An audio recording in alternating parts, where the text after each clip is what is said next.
بعد از خدا بزرگ تو ہی قصہ مختصر، کہ اس پہ کبھی بھی بحث نہیں کرنی چاہیے۔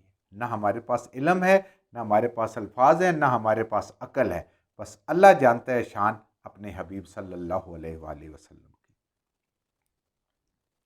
پھر صدقات، صدقات کے معاملے میں جو زکوٰۃ کا مال آتا ہے، جو مال غنیمت آتا ہے، اس کے بارے میں نبی کریم صلی اللہ علیہ وآلہ وسلم پہ یہ الزامات لگاتے ہیں، یہ کہتے ہیں کہ آپ تقسیم صحیح نہیں کرتے، آپ اپنے لوگوں کو نوازتے ہیں، ہمیں نہیں دیتے۔ یہ دنیا دار لوگ ہیں نا، ان کی نظر ہی مال پہ ہے، انہیں قرآن بھی نظر نہیں آ رہا، نبی کریم صلی اللہ علیہ وسلم کی محبت بھی، اللہ کی محبت بھی، کچھ ان کو کلمہ یاد نہیں ہے۔ یہ اعتراض یہ کرتے ہیں کہ آپ مال تقسیم نہیں کرتے۔ اصل میں بات یہ تھی کہ یہ سارا مال لینا چاہتے ہیں، سب پہ قبضہ کرنا چاہتے ہیں۔ انہوں نے اتنا مال دیکھا تو نبی کریم صلی اللہ علیہ وآلہ وسلم اس کو تقسیم کر رہے ہیں، تو ان کا خیال ہے کہ ہمیں سب سے زیادہ ملے۔ دنیا کا لالچ ہے نا اس کے اندر، جو غنی تھا اس کو سب سے کم ملتا تھا، اس لیے کہ وہ توکل والے لوگ تھے۔ اور دوسری بات ہے، نبی کریم صلی اللہ علیہ وآلہ وسلم کی تقسیم، آپ کا ہر کام اللہ کے حکم کے مطابق تھا۔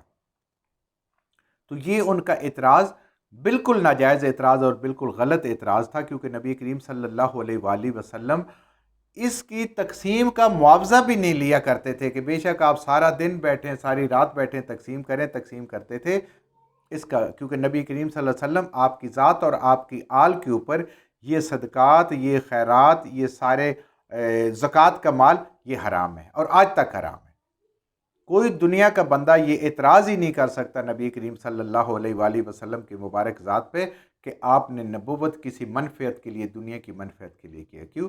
آج بھی نہیں لے سکتے، نہ آپ لے سکتے، نہ اس میں سے استعمال کر سکتے، نہ اس کو بطور معاوضہ لے سکتے تھے، نہ آپ، نہ آپ کی آل میں سے، اہل بیت میں سے، قیامت تک کے لیے۔ فَإِنْ أُوتُوا مِنْهَا رَضُوا، اتنی سے ان کی اوقات ہے، اگر اس میں سے مال غنیمت میں، زکوٰۃ میں سے ان کو دیں تو یہ راضی ہو جاتے ہیں۔ وَإِن لَّمْ يُؤْتُوا مِنْهَا، اگر اس میں سے آپ نہ دیں، آپ نے تقسیم اللہ کے حکم کے مطابق، اپنے جو آپ کی فراست آپ اس کے مطابق کر رہے ہیں، اگر ان کا حصہ نہیں بنتا، آپ نہیں دیتے، اذا ہم یسخطون، تو یہ آپ سے سخت ناراض ہوتے ہیں۔ تب بھی اعتراض کرتے ہیں نا کہ مال دوسروں کو دے دیا، حق ہمارا بنتا تھا۔ ان کی نظر ہی مال پہ ہے، تو یہ الزام لگاتے نبی کریم صلی اللہ علیہ وسلم پر اور ملنے پر خوش ہو جاتے۔ اتنی سی اوقات ہے۔ وَلَوْ أَنَّهُمْ، اور اگر وہ رضو، راضی ہوں، اللہ فرما رہے ہیں کہ کیا ہی اچھا ہو کہ یہ لوگ بھی اور سارے لوگ بھی اس بات پہ راضی ہوں، اس بات پہ خوش ہوں، ما آتاہم اللہ، جو اللہ نے ان کو نعمتیں عطا کی، جو خود انہوں نے کمایا اپنی محنت سے، تجارت کر کے، نوکری کر کے، کسی بھی طریقے سے اللہ نے جو نعمتیں ان کو دی ہوئی ہیں، اگر یہ اس پہ راضی ہو جائیں، کتنے ہی یہ اچھی بات ہو انسان اس پہ راضی ہو جائے، وہ رسول ہو، اور جو اللہ کے رسول صلی اللہ علیہ وآلہ وسلم نے عطا فرمایا ان کو۔ اللہ کی مہربانی، نبی کریم صلی اللہ علیہ وآلہ وسلم کے طفیل، ان کا امتی ہونے، ان پہ ایمان لانے کی وجہ سے جو ہوا، جو مال غنیمت سے دیا، جو اور بخشش ہوا۔ قالوا حسبنا اللہ، تو یہ کہیں اللہ ہمارے لیے کافی ہے، ہمیں کسی طرف، دنیا کی طرف دیکھنے کی ضرورت نہیں ہے، مال ملے یا نہ ملے، کم ملے یا زیادہ ملے، رب دینے والا ہے، ہمارے لیے اللہ کافی ہے۔ کیونکہ دنیا کے مفاد کے لیے مسلمان اپنے ایمان کو ضائع نہیں کرتا۔ یہ منافق لوگ تھے، یہ کافر لوگ تھے، اور ان کے دلوں میں اللہ اور اللہ کے رسول صلی اللہ علیہ وآلہ وسلم کی محبت نہیں تھی۔ مسلمانوں کے دلوں میں اللہ اور اللہ کے رسول کی محبت تھی، ان کے دلوں میں مال اور دنیا کی محبت تھی۔ تو جو ایمان والے کہتے ہیں حسبنا اللہ، اللہ ہمارے لیے کافی ہے، سیؤتینا اللہ من فضلہ، انشاءاللہ ان قریب اللہ ہمیں عطا کرے گا اپنے فضل سے۔ فضل ہوتا ہے جو حق نہیں بنتا اس کو بھی عطا کرنا، یعنی زائد حق سے بہت زیادہ عطا کرنا، وَرَسُولُهُ، اور اپنے رسول صلی اللہ علیہ وآلہ وسلم کے صدقے سے ہمیں عطا کرے گا۔ اِنَّا إِلَى اللَّهِ راغبون، بے شک ہم اپنے رب پہ نظریں جمائے ہوئے ہیں، ہمیں دنیا سے کچھ نہیں چاہیے، ہمیں صرف رب کی خوشنودی چاہیے، ہم اپنے رب کی طرف راغب ہیں، ہم اپنے رب کی طرف نظریں لگائے بیٹھے ہیں، جو کچھ دے گا وہ دے گا، اور جو وہ دے گا وہ عین اس کی حکمت ہے، اور عین ہماری جو ضرورت ہے یا جتنا ہمیں ملنا چاہیے وہ اس کے مطابق ہوگا. ہمیں اپنے رب پہ پورا یقین ہے. کم پہ بھی راضی، زیادہ پہ بھی راضی، زیادہ پہ بھی شکر، کم پہ بھی صبر. یہ رب کے ساتھ راضی ہونا ہے. انما الصدقات للفقراء. اب زکوٰۃ کا ذکر آ رہا ہے. اللہ تعالیٰ 8 مصارف بتا رہے ہیں کہ بے شک جو صدقات ہیں، جو زکوٰۃ ہیں، فرض صدقات ہیں، ان کا سب سے پہلے حقدار فقیر، فقراء. فقراء کون سے ہوتے ہیں؟ جو ضرورت مند ہوتے ہیں، جو اپنی معیشت کے لیے دوسروں کے محتاج ہوتے ہیں. کوئی جسمانی نقص ہوتا ہے، کوئی بڑھاپا آ جاتا ہے، کوئی عارضی طور پہ جیسے سیلاب ہے، زلزلہ ہے، کوئی اور وجہ آ جاتی ہے، یا کوئی بیوہ ہو جاتی ہے عورت، کوئی بچہ یتیم ہو جاتا ہے، کوئی بے روزگار ہو جاتا ہے، ان کے لیے سب سے پہلا حق ہے. فقیر کی بڑی وسیع معنی آتے ہیں. والمساکین، دوسرا حق مسکینوں کا ہے. جو جن کی آمدنی کم ہے لیکن ان کے اخراجات زیادہ، ان کی ذمہ داریاں زیادہ ہوتی ہیں. اور سفید پوش لوگ تو یہ کسی کے آگے دستے سوال دراز نہیں کرتے. یہ خوددار لوگ ہوتے ہیں، ان کو ڈھونڈ کر دینا ہوتا ہے اپنے دائیں بائیں اڑوس پڑوس میں. والعاملین علیہا، اور ان عاملین کو جو زکوٰۃ اکٹھی کرتے ہیں، پھر اس کا حساب رکھتے ہیں اور پھر اس کو تقسیم کرتے ہیں، ان کی تنخواہ اور معاوضہ اس میں سے دیا جا سکتا ہے. لیکن پھر وہی بات آ گئی کہ نہ محمد رسول اللہ صلی اللہ علیہ وآلہ وسلم اور نہ آپ کی آل، نہ آپ کے اہل بیت یہ نہیں لے سکتے، یہ تنخواہ بھی نہیں لے سکتے. قیامت تک کے لیے اللہ تعالیٰ نے دشمنوں کے منہ بند کر دیے. والمؤلفات قلوبہم، اور ان لوگوں کے دلوں کو نرم کرنے کے لیے، یعنی کوئی ظالم بادشاہ ہے، کوئی ظالم انسان ہے، مسلمانوں پہ ظلم کرتا ہے، تو اس کو کچھ دے دلا کے تاکہ اس کے دل میں یہ لالچ ہو کہ یہ مسلمان مجھے دیں گے، مسلمانوں پہ ظلم نہ کرے. یا ان لوگوں کے لیے کہ جن کا دل اسلام کی طرف مائل ہو، کہ یہ دیکھیں کتنا بہترین مذہب ہے، ہم تو اپنے مذہب میں رہتے ہوئے بھی ہماری یہ مدد کر رہے ہیں. تو ایسے لوگوں کے لیے جو دل کو الفت دلا سکیں، جوڑ سکیں اسلام کے ساتھ، یا مسلمانوں کو ظلم سے نجات دلا سکیں. وفر رقاب، اور 5ویں نمبر پہ غلاموں کو چھڑانا، غلاموں کو آزاد کرنا. آج غلام ختم ہو گئے. کوئی بے گناہ قید میں ہے، وہ اس کے پاس وکیل کرنے کا ایک عدالتی طریقہ کار ہے، اس خرچ کرنے کے پیسے نہیں ہیں، یہ بھی ہے.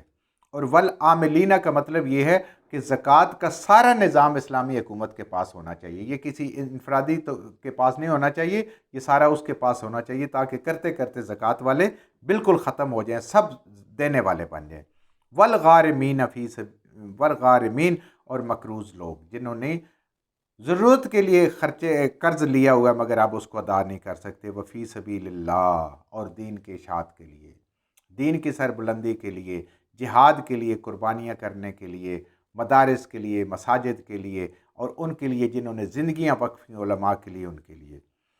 7واں نمبر وابن السبیل، اور مسافروں کے لیے. مسافر اگر ضرورت مند ہے تو اگر بادشاہ بھی ہے تو اس کو زکوٰۃ لگ سکتی ہے. فریضۃ من اللہ، یہ کسی انسان کا، کسی نبی کا، کسی رسول کا بنایا ہوا قانون نہیں ہے، یہ میرے رب نے فرض کیا ہے، یہ اللہ تعالیٰ کی طرف سے فرض ہوئی چیز ہے. واللہ علیم حکیم، اللہ تعالیٰ سب کچھ جاننے والے ہیں، اور اللہ کے ہر حکم میں حکمت ہے. ہمیں سمجھ آئے یا نہ آئے، ہم اس تک پہنچ سکے نہ پہنچ سکے، اللہ نے یہ زکوٰۃ کا مال، اللہ تعالیٰ نے یہ تقسیم بتا دی، اسلامی حکومت کے ذمے ہے. اس 8 طریقوں سے سب سے پہلا، دوسرا، کرتے کرتے آخر تک سب کے لیے کرنا ہے. اور اگر ہم اس پہ عمل کریں گے تو اللہ تعالیٰ کی طرف سے اتنی برکتیں آئیں گی اس مال کے اندر کہ انسان کی زکوٰۃ لینے والا کو نہیں رہے گا، جیسے خلفائے راشدین کے دور میں اور حضرت عمر بن عبدالعزیز رضی اللہ تعالیٰ کے دور میں بھی یہ تھا. جو کچھ ہم نے صحیح پڑھا، اللہ ہمارے ذہنوں میں، دلوں میں بٹھا دے.